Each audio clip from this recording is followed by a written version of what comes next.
some subsects of the cycling world, there is a bit of an image problem. When I mean image problem, I mean people want to look good, don't they? They want to look the part and go the part. Now, money and buying kit can get you so far. You can buy the fancy helmet, the fancy sunnies, the fancy clothing, the fancy shoes, and even the fancy bike. But to go good way, you've got to put the hard graft in, haven't you? Or do you? Because believe it or not, behind me, this bike may look like a race bike. It may look like a normal Team Machine from BMC, but no, it's got a motor in that bottom bracket.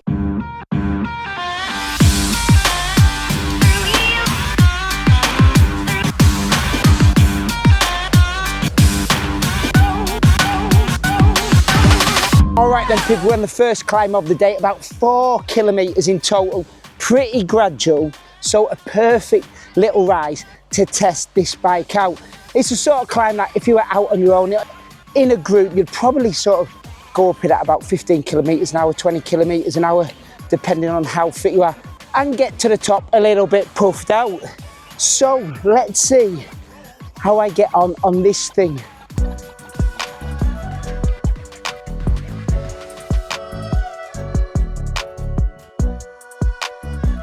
Right at the top, but as you can hear, I'm still out of puff. Yes, even on an e-bike you still need to push on the pedals. So I was putting about 270 watts out there, nothing massive for the average Joe, I'm guessing. Quite a bit for me though at the moment with my dad bod, and you're getting on sort of level 2 somewhere in the region of 130, 140 extra watts. I was sitting mid-cassette in my small chainring, a nice pleasant experience, but still working out. It feels lively, it just feels like you've got good legs, or semi-good legs in my case. I've done exercise up there, I haven't gone up like I'm on a motorbike. I've put the effort in, so do not let anybody say if you get an e-bike, it's a motorbike. That's absolutely rubbish. So far, I'm impressed by that TQ motor, though I do have a few, not reservations, but queries about it that I'll tell you about later on in the video.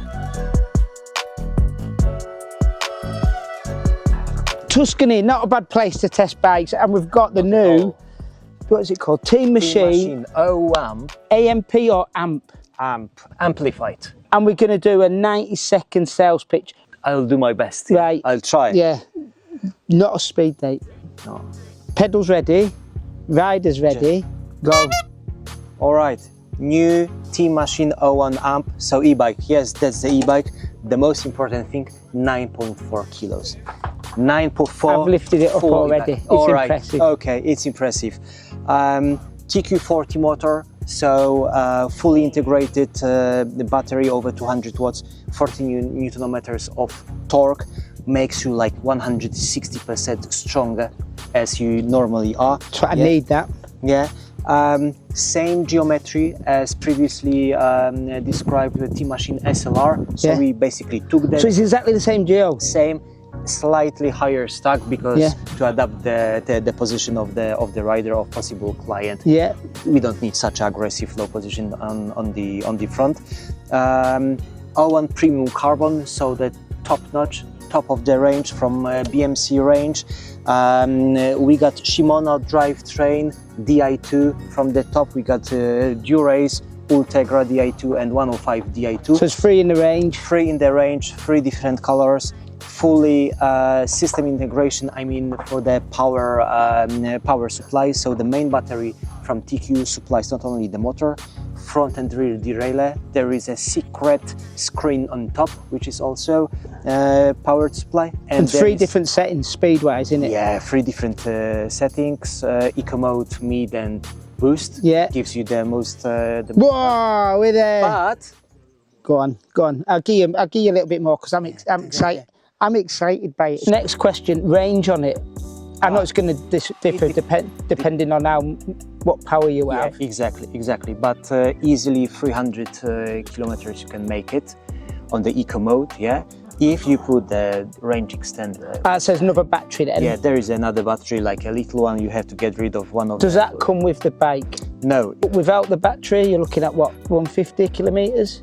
I would say even more if you're not that pushy. I know you're competitive guys. I'm not. Yeah. It all depends if you go on the flat or around the hills over here. Yeah, right. Price-wise, give me prices. Starts of 7,999 for the is that 105 build. So it's 105, of course, fully integrated as well. It's a Di2, not mechanical. Of course, shifting. yeah. The middle one is for 10K, 9,999. Ultegra. With the Ultegra Di2 comes with one-piece cockpit already, but same motor, same frame, material, etc. And this beast here, this is dura-ace, no compromises here. Deep pockets, but it is fancy. We've blown through 90 seconds, we've blown through nearly 90 minutes, I would have thought. I thought we made it. No. Right, let's get on with this review. I'm back, I'm fresh, I'm clean, I'm tidy. I'm looking shabby, but this bike isn't too shabby, is it? Look at it, absolutely screams road machine, doesn't it?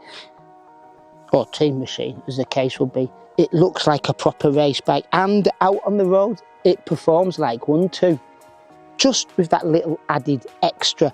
Now, 8 years ago, I tested one of my first ever e-road bikes, the Pinarello Nitro. I went into that review thinking, who are these things for? That's not a proper road bike. That's not a proper bike at all. It's for the lazy people. I came out of that review with a completely different view on what e-bikes are, especially e-road bikes are, and what it brings to the market.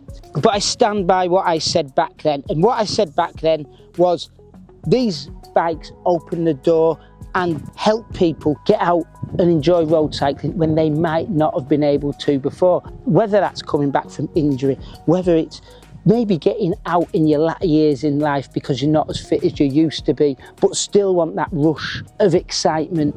With the group rides, who, yes, maybe 40 years younger than you, going a little bit too fast, but you still want to get to that coffee shop, have a good time with them. For instance, back home in the north of England, when I go and visit my dad and hang out with his mates, who are also my mates, there is that 30-odd year gap between the two of us, and I do miss the camaraderie of going out on a Sunday club run with the people that I looked up to growing up and rode with growing up. It's fair to say that people who are now in their 70s and 80s are nowhere near as fit as they used to be in their 40s, and I do miss getting out on the bike with them. This and bikes like this would allow them to do that.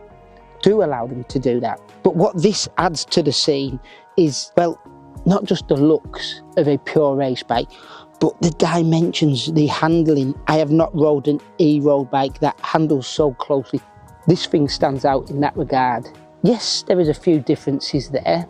For instance, the weight in the down tube. When descending aggressively or cornering aggressively or sprinting, does have a little bit of a pendulum effect down there. It's not as smooth as a pure race bike.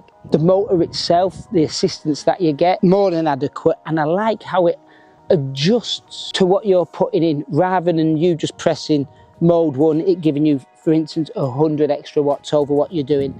Say you're putting 150 in and you're on mode 1, it might give you 90. If you're putting 120 in, it might give you 70.